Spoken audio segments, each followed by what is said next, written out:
One little girl, 14.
Om Sthapakaya cha dharmasya sarva dharmasvarupine avatara varisthaya Ramakrishnaya te namaha. Namaskar to all of you. Welcome to this Bhagavad Gita class. Now, today we are continuing with the discussion of the 55th verse of the second chapter. In the second chapter, that is Sankhya Yoga, we are now going to study the 55th verse. I shall just now start with the meditation verse of Bhagavad Gita, then we shall continue the class. Now I'm going to chant one verse from the meditation of Bhagavad Gita. Om Vasudeva Sutam Devam Kamsachanuramardanam Devaki Paramanandam Krishnam Vande Jagadgurum. Now we shall take up the 55th verse from the second chapter, the Sankhya Yoga, and then make a detailed study of this verse. First, let me chant this verse, the 55th verse of the second chapter. It is like this. Om Prajahati yada kaman sarvan parthamanogatan atmanyevatmana tushtaha sita pragnastadochyate. I will chant this verse again so that you can also follow this. You can also chant this verse after me. I will give a little gap, or I will chant it twice, breaking it into smaller pieces, so that all of you can also chant this verse, 55th verse. Prajahati yada kaman, Prajahati yada kaman, Sarvan Parthamanogataan. Sarvan Parthamanogataan.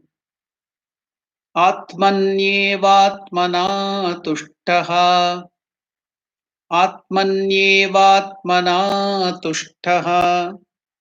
Stitapragnastadochyate. Stitapragnastadochyate. I will tell you the simple meaning of this verse.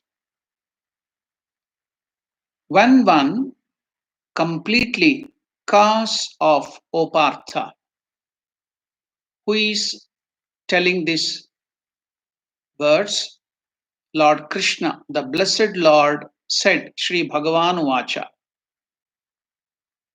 when one completely casts off, O Partha, all desires of the mind and is satisfied in the self, in his own self, and is satisfied in the self, by the self, then is one said to be of steady wisdom. When one completely casts off, O Partha, all desires of the mind and is satisfied in the self by the self, then is one said to be of steady wisdom. Why did Lord Krishna explain the description of a man of steady wisdom, Sitapragna?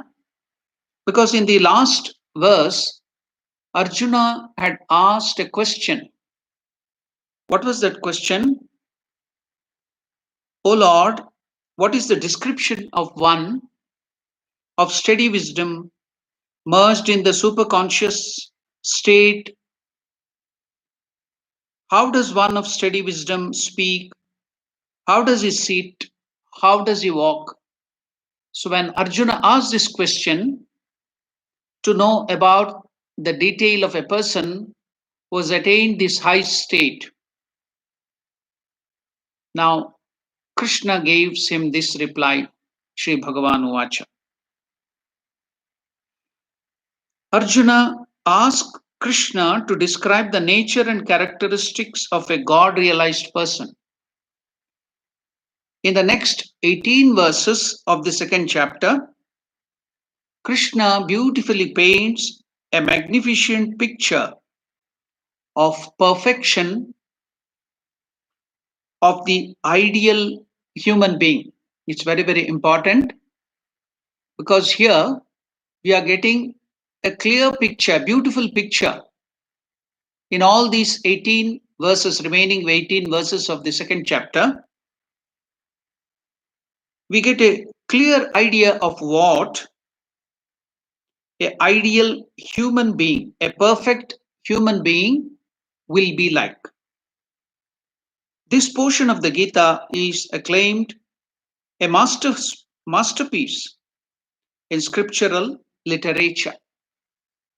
Okay, now we shall go to see what Lord Krishna tells about a man of steady wisdom or a perfect man. The blessed Lord said, he starts his exposition of a man of perfection. This verse answers Arjuna's first question, asking for a description of the enlightened soul. The supreme state of human enlightenment encompasses two distinct achievements. With the first of the achievement, one has rid the mind of all its desire.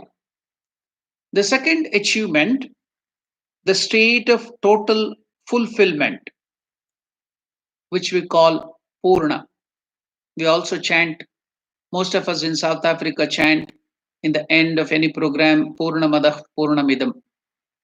The Lord is complete, Purna. So here The second achievement, the state of total fulfillment, comes when one revels in the self by the self. Actually, the mind will become free from desires only to the extent one identifies with the self. As one advances in knowledge of the self, desires automatically reduces. Upon reaching the ultimate state of self realization, all desires vanish. Now, we shall go to a deeper understanding of this verse. What is that? We should see that while Lord Krishna is explaining about this, we will find that Krishna is telling the person of steady wisdom or a perfect human being, a realized soul, gives up all his desire. He abandons all his desires. Then he is satisfied, he is completely fulfilled in his own self. Now, what can we understand by this? The answer to the first part of Arjuna's question is fire is hot. It need not go anywhere in search of warmth. Since fire has heat in itself, it need not go anywhere in search of warmth. Even so, our Atman or the Lord who resides in every one of us is full of bliss, is Ananda Swarupa. That's why Atman or Parabrahma Swarupa is described with these minimum words. What is that? Sat Chit Ananda.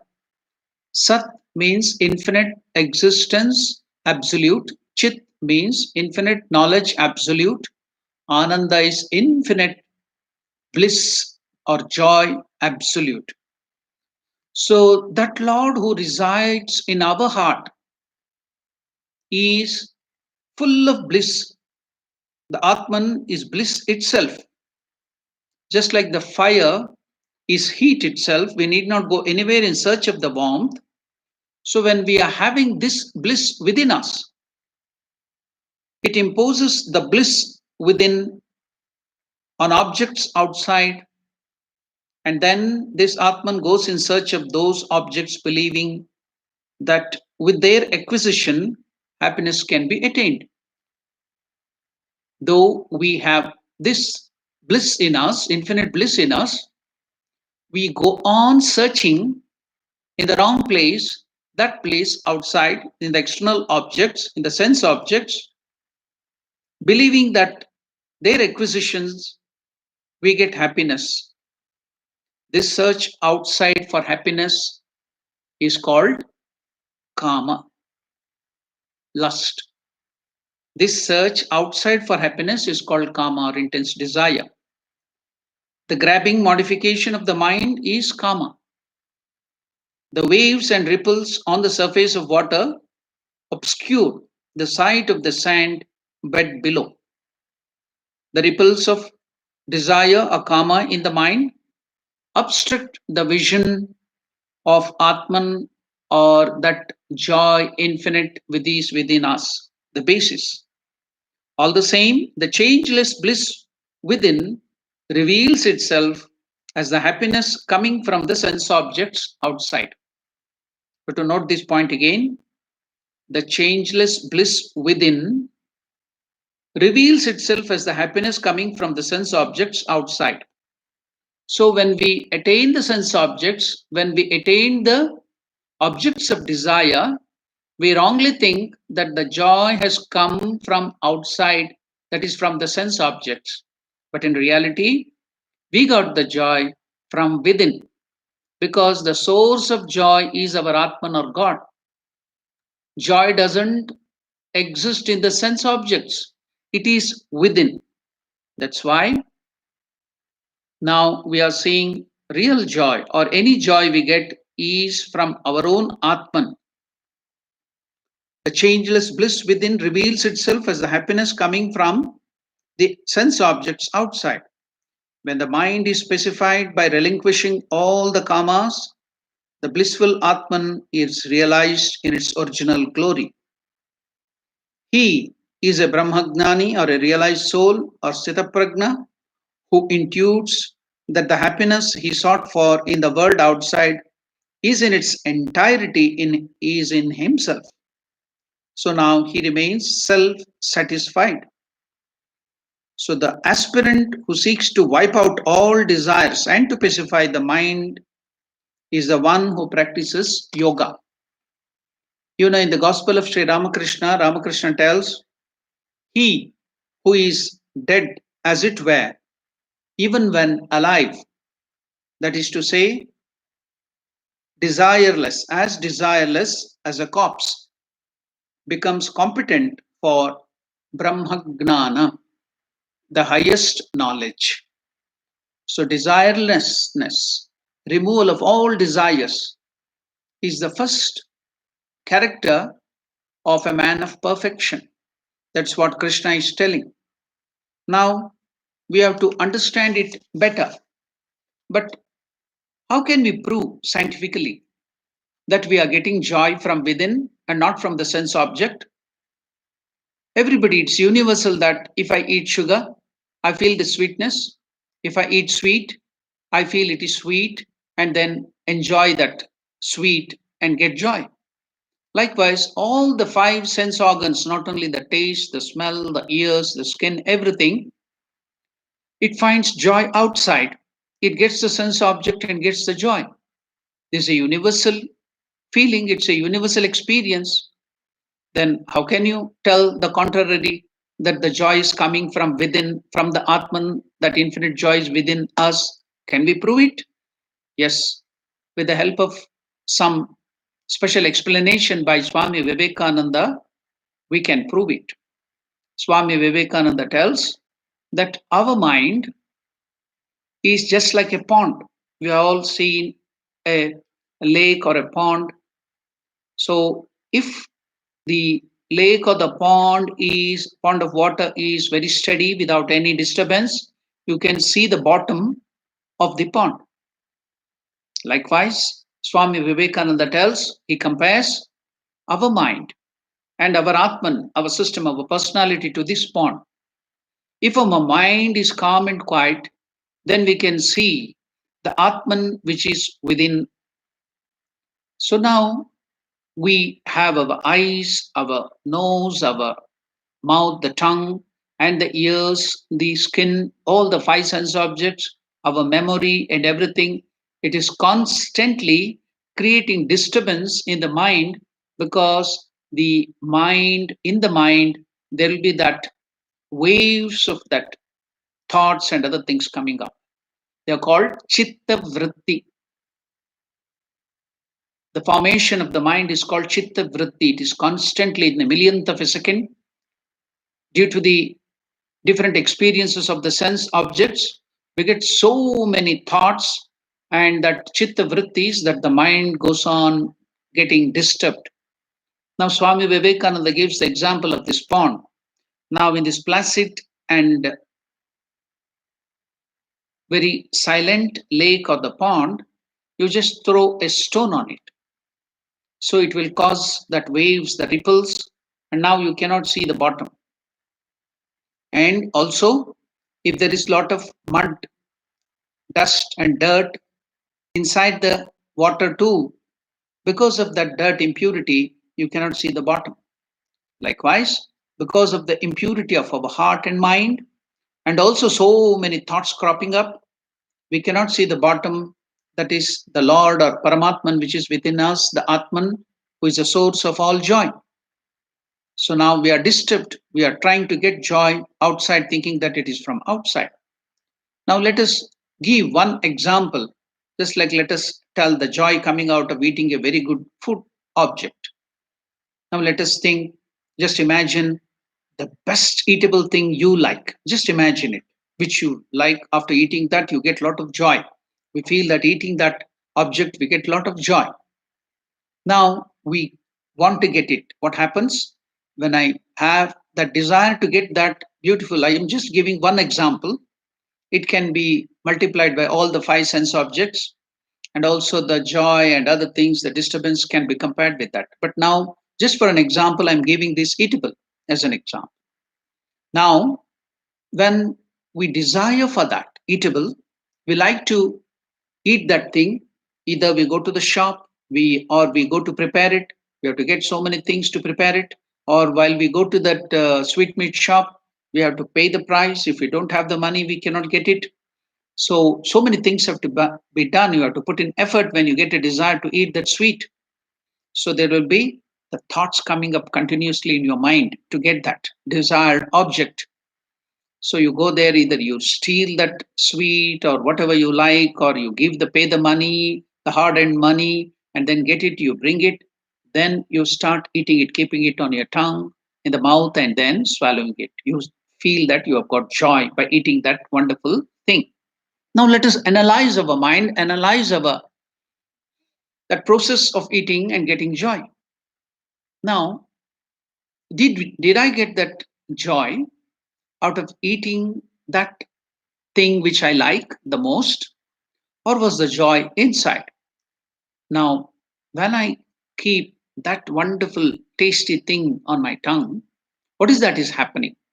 So the tongue, behind the tongue, the nervous system, the nerves which are there will take the message that the sense object, the beautiful sweet or beautiful thing which I like is here. I'm chewing it, I'm enjoying it, the taste is coming. So the process is taken, the physical things, the chemical combination which combines with the saliva, then it is taken back to the nervous system. The nervous system converts that chemical energy into what you call the electrical, the new, that whatever the energy with which the neurons is taking inside to the brain, and it is taken to the brain. There it is analyzed with the older memory, and now it is told that that beautiful sweet is so nice that it is giving joy. We feel that I have got that sense object and it is giving joy. I get the joy.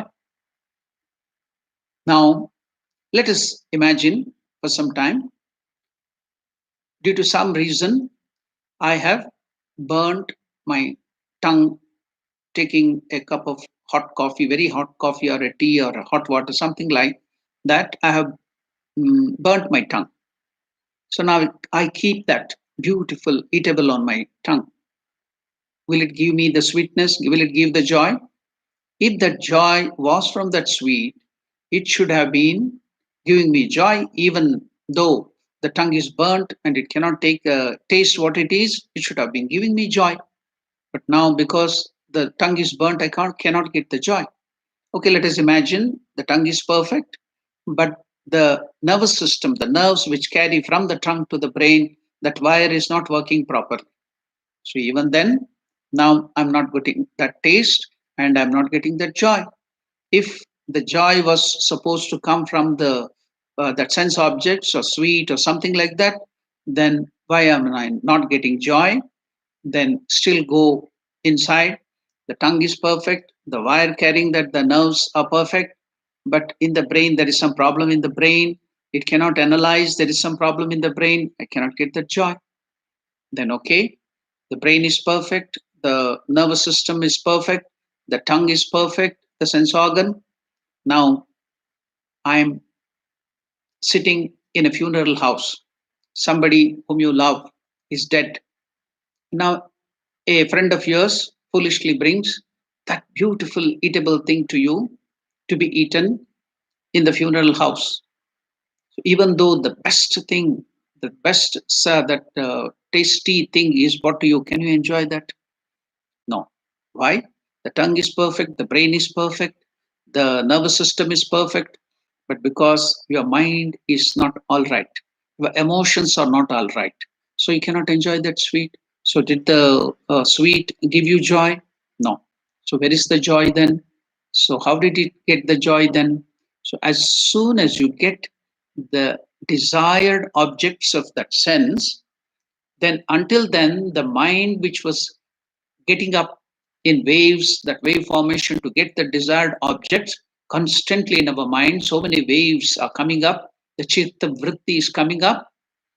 So the moment you get that, for a fraction of a second, the waves coming up, the thought waves coming up subsides and become calm. The mind becomes calm.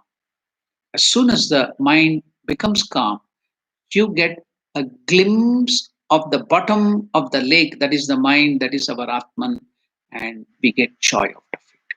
So the joy is not out of that sense object, but it is because the mind became calm and quiet for a millionth of a second or a fraction of a second. So you got joy which is already within you because the mind is become calm and quiet. So as soon as the mind gets quietened, calm, without any disturbances, without any chitta vritti waves, then you can see the joy which is already within you is coming out. So now Swami Vivekananda, through this example, he proves that in reality, the joy, infinite joy, is within you. But because of my mind having so many disturbing thoughts, so many thoughts coming up, thousands of thoughts coming up in my mind, it's so always disturbed that it will not allow that joy of Atman to be experienced. It thinks that the joy is outside in the sense object, is goes on searching and searching, and the joy is eluded. You get deluded, you don't get joy, rather you'll be always having sorrows and sorrows and sorrows. Now, Swami Vivekananda is logically proving through this example that joy, that infinite joy, is within you.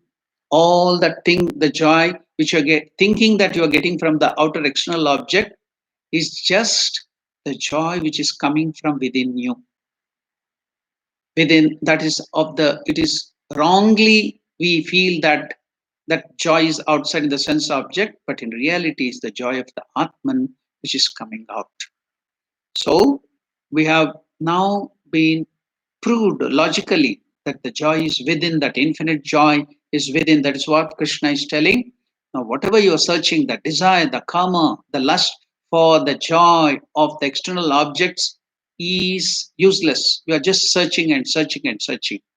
So when you give up these desires from your heart, then your mind gets quietened. That's why in Raj Yoga, the very first verse is Yogaha Chitta Vritti Nirodha. The very first verse in Raj Yoga is that you should quieten the mind, all the Chitta Vritti of the mind, the disturbances, that waves of the mind, to stop that, to cut that is yoga. Yogaha Chitta Vritti Nirodha. To stop that rising of the mind into waves is yoga. So the moment you stop that rising of the mind into wave form, then there is no need for anything to come from outside. It's already there, it manifests. The joy of Atman manifests. So that is what we can see. Krishna is telling that giving up, that person will give up all the desires. He throws away all the desires. Why? He will be satisfied with the self which is already within himself. So he is full of joy. He is finding joy in his own self. So that's why he gives up all the desires. Now, going forward, we will analyze still what is all these things, what Krishna is trying to tell. So, in the present day perspective, in the what I call modern day perspective, how can we understand this? Now, this verse has been poorly interpreted and seekers misguided in the guise of renunciation. People abruptly abandoned their stations and activities and gave up their duties and responsibilities. Little do people realize they cannot give up desires by mere physical abstinence.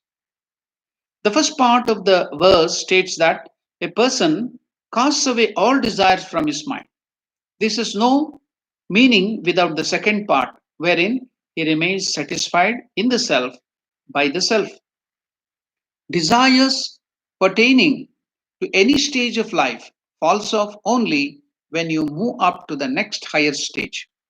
When you were a child, you are full of desires for toy world.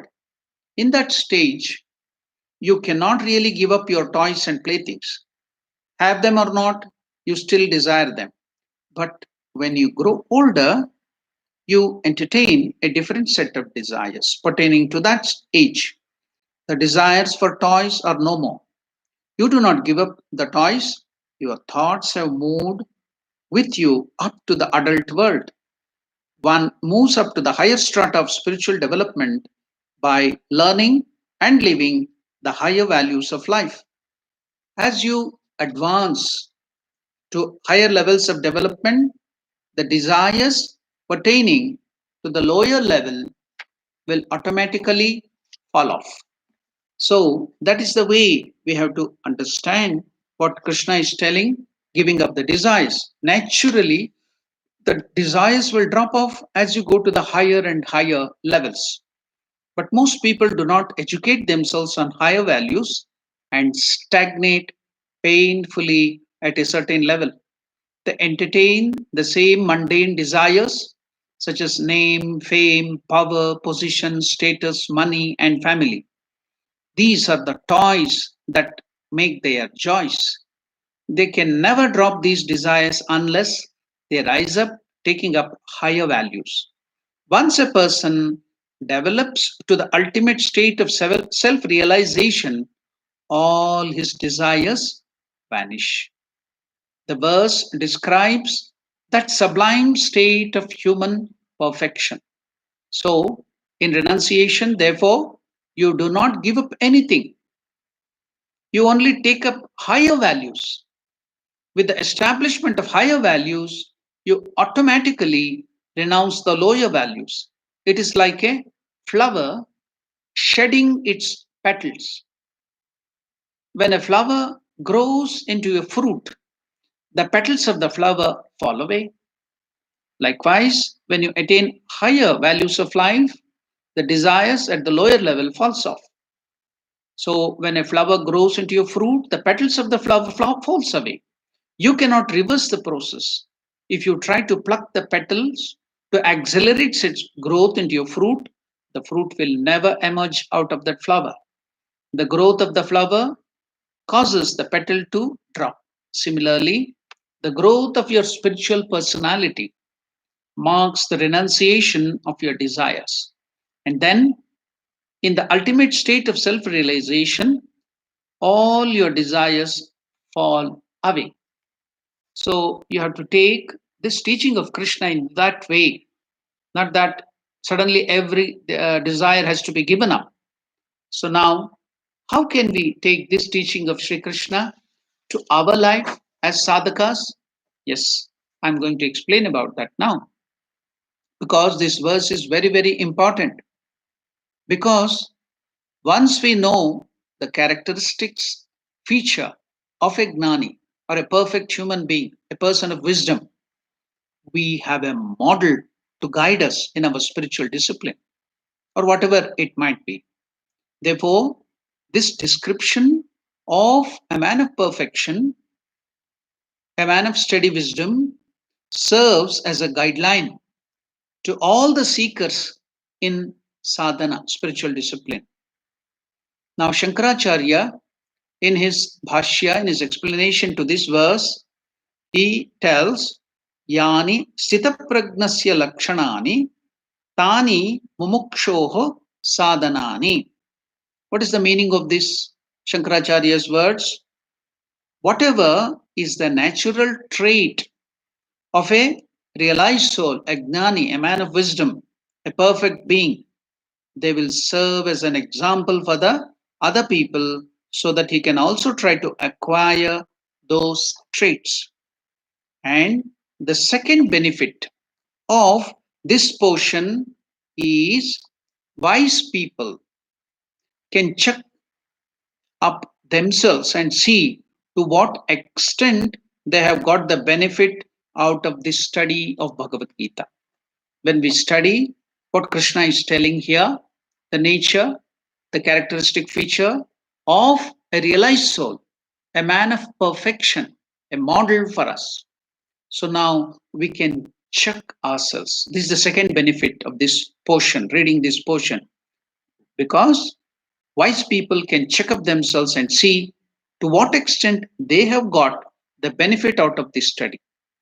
Because often people ask the question, Swamiji, how do we know whether we have become wise people, wise man, agnani or not?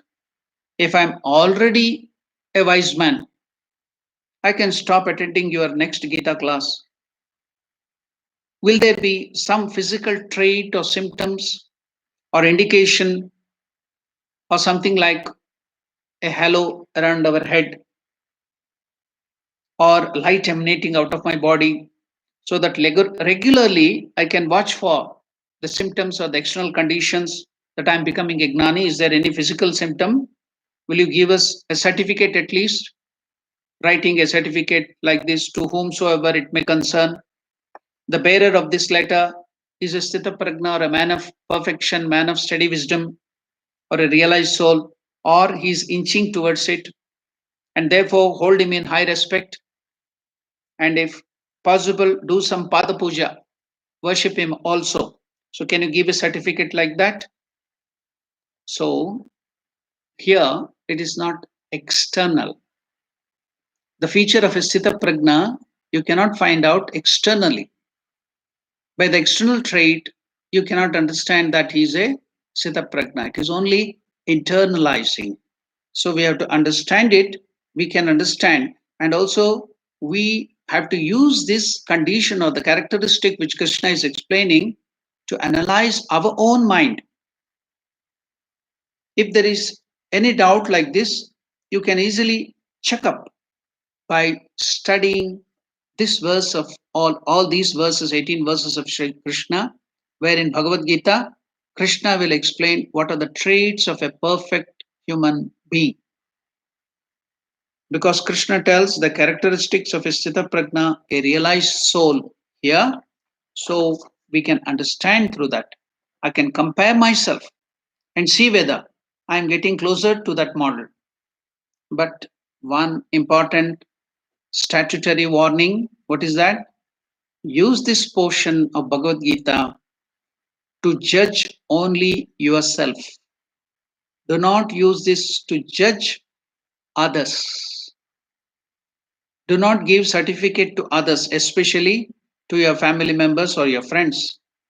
This should be used to analyze my mind and heart and for my own development and utilize only for changing oneself. Therefore, this portion is very, very important for every seeker. Sthita Prajna Lakshana. This is called the feature or the characteristic feature of a realized soul, a man of perfection. Then in this portion itself, that's Sthita Prajna Lakshana, Krishna also discusses another topic which is very, very important. Now he's telling the characteristic feature in the beginning, but in the second portion, Krishna discusses with another topic which is that very important, that is Sthita Pragnasya Sadhanani, which means what are the sadhanas, spiritual disciplines to be practiced to become a realized soul. So, in this Sthita Prajna Lakshana, Bhagavad Gita, in this second chapter, in the 55th verse, first Krishna is explaining about the characteristic feature of a perfect man. Later on, he goes on to explain that what are the sadhanas, means spiritual discipline that we should practice to become a perfect human being. Now, we all know that this is Ramanavami, week of Ramanavami in South Africa. Past many days, devotees are celebrating Ramanavami even before the Ramanavami and even after the Ramanavami. 7 days continuously, they will be reading Ramayana. They will be doing satsangs in the name of Lord Ramachandra. And now, just yesterday in South Africa, we celebrated Hanuman Jayanti, and in India, it is celebrated today. So, can we get some example of these traits or features of a Sthita Prajna? or a man of steady wisdom. So yes, Sitapragna means man of steady wisdom. In this great Lord, the avatar of Vishnu, Ramachandra, can we get it? Yeah, I will take you to Ramayana. But before that, I will just, through an example, I just want to tell about that. A story. One little 14-year girl stood up in a Ramayana class and asked the guru who was narrating Ramayana and explaining Ramayana, Guruji, is it practical that Rama walked thousands of kilometers from Panchavati, where Rama, Lakshmana, and Sita were there on the bank of Godavari? Even now in Maharashtra, you can find that place where Rama lived, Panchavati. It's near Trambakeshwar in Maharashtra. From there, did he walk all the 1,000 kilometers all through the central India, then coming down to Karnataka, then Tamil Nadu, then from Rameshwaram, he built a bridge and go to Sri Lanka? Did Rama walk all these thousands of kilometers from Panchavati, from where Sita was kidnapped, to Sri Lanka? Or is it just a story? Then the Guru who was explaining Ramayana answered, my dear child, you are still a young girl. After a few years, you will find a man. When you find your man, do you want that kind of a man in your husband? If you get lost somewhere in a far off place, your husband will walk all the way to find you, or he will think, is it not practical? It is that walking all the way is not practical, and find a practical solution in his neighborhood, find another girl for himself. What kind of a man do you want? The Guruji asked that child. Well, even the little girl knows what kind of a man she wants. Everyone wants a man like Ramachandra to be their husband, isn't it? So we see in Ramayana, Rama's life is a continuous disaster, pain, sorrow, full of difficulties. Just before his coronation as the king, for no mistake of his is asked by his father Dasharatha to go to the jungle with his young wife Sita, living in that dreaded forest for 14 years is not a joke. Eating out in the jungle is very, very difficult. It's a very tough life. Now, with all these difficulties, his wife gets kidnapped. He walks all the way not knowing whether she is alive or not. After the difficult war, he brings back Sita to Ayodhya. He had to send Sita to the forest again due to some political reasons. But when we see all these difficulties which Ramachandra faced in his life, it is full of difficulties and sorrows in his life. But in spite of that, billions all over the world, billions of people worship him. Why? It was just difficulty that Ramachandra faced. Why is he worshipped by? We can see amongst the 1.3 billions Indians, the 1 billion people, the Hindus worship Ramachandra, all of them. And other than that, in different places, people are worshipping Ramachandra, just like in South Africa and different parts of Africa and Mauritius, everywhere, wherever you go, people worship him. So, in spite of all these difficulties in his life, he is worshipped by billions no matter what difficulties. Why? Because no matter what difficulty, what disaster he had, he did not become angry. He never he didn't become hateful. He did not give up his balance. So now you can see steady wisdom of Lord Ramachandra. Sthita Pragna Lakshana. Steady wisdom. He did not give up any of the values or ethics for which he lived.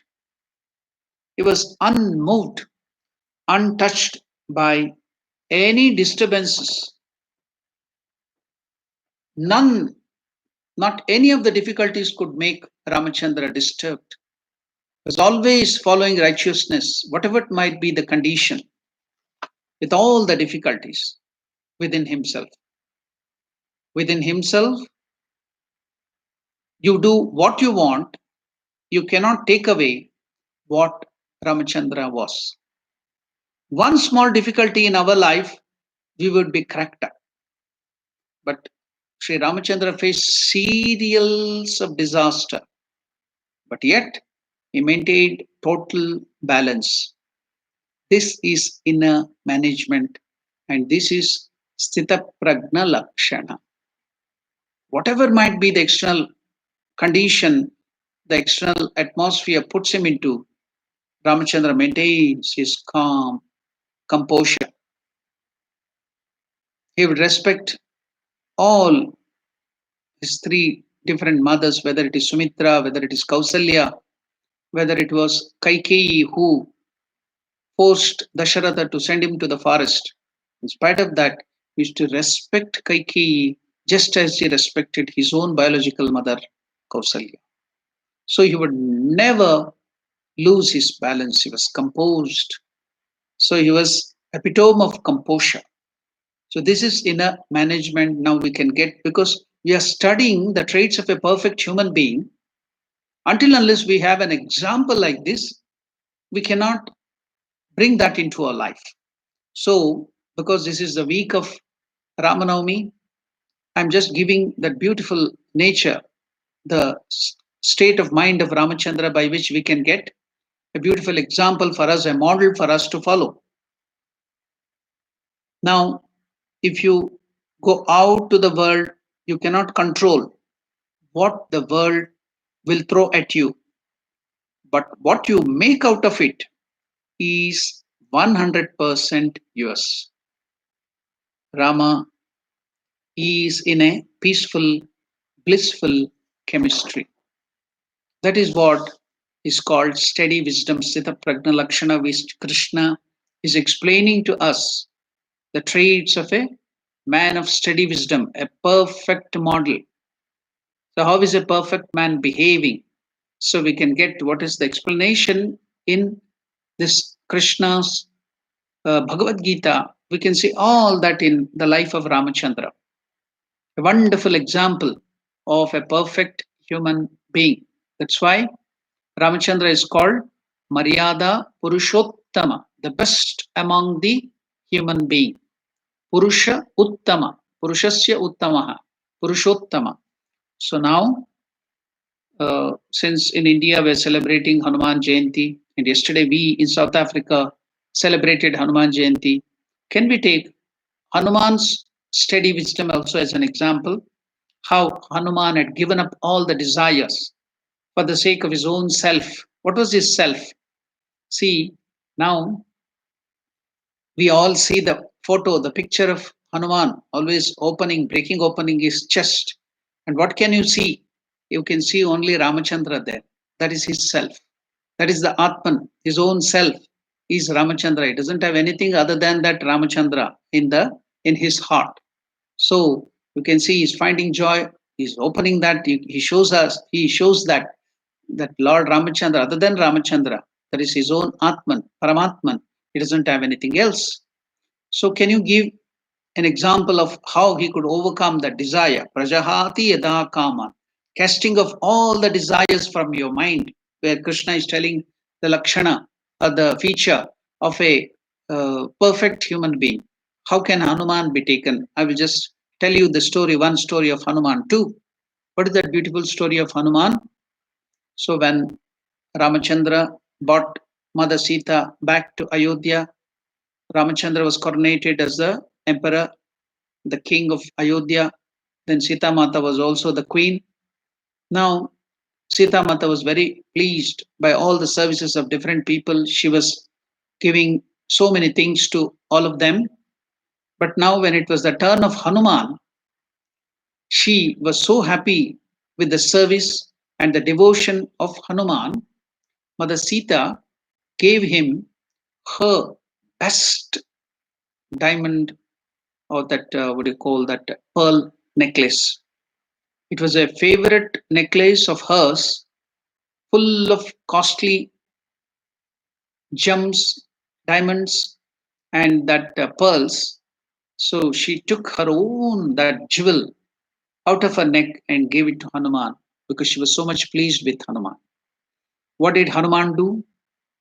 Hanuman started cross examining all the jewels. He took away one by one, cut open that one by one, all the diamonds. He started breaking it open, biting it and seeing and throwing it one by one. The pearls, biting it in his mouth, opening it and seeing it, then throwing one by one. People were flabbergasted. What is this, Hanuman? You are insulting Mother Sita. She has given you that precious necklace of hers, and you are just taking away all the beads and throwing it away one by one. Mother Sita was not angry. Asked the explanation what Hanuman is about to tell. Then Hanuman told, for me, Rama is my life. I'm seeing whether Ramachandra is existing in this costly diamond or costly beads or costly the gems and other things, the pearls. I saw Rama doesn't exist. So without Rama, nothing is valuable to me. So I couldn't find Rama in that, so I was throwing it away. So no desire for the costliest thing. His desire is only for his self. His self was Ramachandra. Atman, his Atman was Ramachandra. So when that Rama is not there in the highest thing which we human beings aspire, diamond, for him, in reality also diamond is just carbon. It's just carbon. So he gave the value of another carbon, a charcoal, to whatever the diamond or the costliest thing may be, the gems and jewels. Because in it, Ramachandra doesn't exist. He couldn't find Rama. So that's why he was satisfied in his own self. So he didn't want all that in the external self. So that's why we can take that man of steady wisdom. In Hanuman too, we can see that he has given up all his desire. He doesn't want anything, no happiness for himself. Just Rama. He was just immersed in the seva of his Rama, who was his self, the Atman, the Paramatma Swarupa Ramachandra. So all his devotion, all his joy was in serving Ramachandra. So we got the example or a model of man of steady wisdom in Ramachandra, how Ramachandra couldn't be disturbed by any sort of difficulties. So you can see the example of a steady wisdom, but also giving up all the desires for the sake of himself, enjoying in his own self. We can see that trait in Hanuman too. Hanuman also, you can find that beautiful thing of uh, uh, that feature of a man of steady wisdom. Now, we shall also see another aspect of this wonderful portion of the explanation of man of steady wisdom by Krishna. And what is that?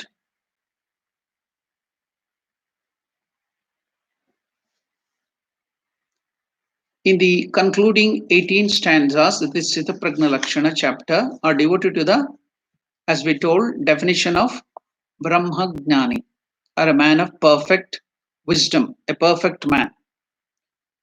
Those, why is Krishna explaining that? I gave you that explanation in the beginning itself, as Shankaracharya is telling that. So by hearing all the traits and features of a perfect man, we can imitate that and we also can become perfect. What example can be given? Those who want to improve their handwriting, what do? Choose to copy the model letters and alphabets. And this method is invariably adopted in all fields. In picking up the language, painting, singing, the perfect ones are imitated. There is no other way of acquiring knowledge and art. In the similar fashion, the perfection, the Brahma Gnana, the highest wisdom, is no exception to this. While the illumined one, established in perfection, is being defined by Lord Krishna here, the method and means to attain to that state are also contained in that definition. The goal and the paths thereof are simultaneously presented. A diligent inquiry into them and an ardent practice are wanted to achieve the ideal. So now, in the next class, I'm going deeper into this subject and how we can adopt the teachings of Krishna here into our life is very important. First, we have to analyze, think, cogitate on what Lord Krishna tells. Then, afterwards, we have to bring that, inculcate all those great features into our life. Then only the study of Bhagavad Gita will be fruitful. Otherwise, we hear so many things, we get uh, so much of knowledge, but until unless we don't put it into practice, it is all a waste. So I have always given you many examples. So with one small story, I just want to prove that if you don't bring all these traits into practice, it is just a waste. There was one king who had come to a exhibition of the doll. In that exhibition, there were lots of dolls or toys exhibited there. But in one of the stalls, he saw they were very similar looking dolls, same in size, same in all the ways, features, but the rates, the cost was different from each other. One similar looking doll, the cost was 5 rands. And another doll, which was very similar in all the ways, the cost was 50,000 rands. Then another doll, which was very, very similar to that, the cost was 50 million rands. Now, the king who had come to see this exhibition was surprised. He asked the owner of that stall, what is the reason for all these differences? Then the owner of the stall came forward, gave him a blade of grass, and told the king, sir, you can examine this. How can I examine? So you put that blade of grass into one of the ears of that doll, then you see what happens. You yourself will find. So the king pierced one of the ears of the doll which had that 5 rands as the cost. Then that blade of grass, when it was pierced into this ear, came away through these ears. So now, oh, the king concluded, oh, that's the reason why it has 5 rands below as the rate. Then why is this doll costing 50,000 rands? You do the same experiment, sir, on it. So the king pierced the ear with that blade of grass into that doll, and instead of coming from the other ears, that blade of grass came through the mouth of the doll toy. Oh, that's the reason why it is 50,000 rands. Yes, let me try that last doll with that 50 million rands. Yeah, he pierced through that ears, the blade of grass into that ears. It never came through the other ear, it never came through the mouth, went into the heart. Yeah. Now, what's the moral of this story? If we hear many good things like this, beautiful things from Bhagavad Gita and from the elders and so many other books, then if we get it through this ear and give away through the other ear, then our value is just 5 rands. If you hear all these wonderful things from both the ears and then share with others, help others to get all these beautiful things, just like I am doing. So now the value raises to 50,000 rands. Now, not only we hear and not only we share just for lecturing, we use it, but if we start, the third doll, it went inside. So if we start implementing, we start practicing, we start inculcating all those teaching into our life, then our value, just like the doll there, when that put into that ear, it went to the heart. So it should go to the heart. And then we should start implementing in our day to day life. Then our value rises to 15 million rands. So that's why here it's very, very important. It's a very practical teaching of Sri Krishna. The whole of Bhagavad Gita is like that. It's very, very practical. It's called practical Vedanta by Swami Vivekananda term that he coined that term called practical Vedanta. Means highest teachings of Vedanta can be bought in to practice in our day-to-day life, in the kitchen, in the school, in the workplace, in the office, everywhere we can bring this into practice. That's why here Krishna is giving all these beautiful, wonderful traits of a perfect man of wisdom, a perfect man. So we can imitate that and get it inculcated into our life. In, in our own way, we can start practicing it. Imitation means not literally we should imitate that person, but we should in our own way because of the time, because of the situation, because of the atmosphere in the country we live in whatever way, in the time we live in, we can put that into practice, bring that into our level, and then practice it, help others also get it. I think now we are coming to the end of the class because the time is almost over. So we will end this class with the chanting of the meditation, the verse on the meditation of Bhagavad Gita.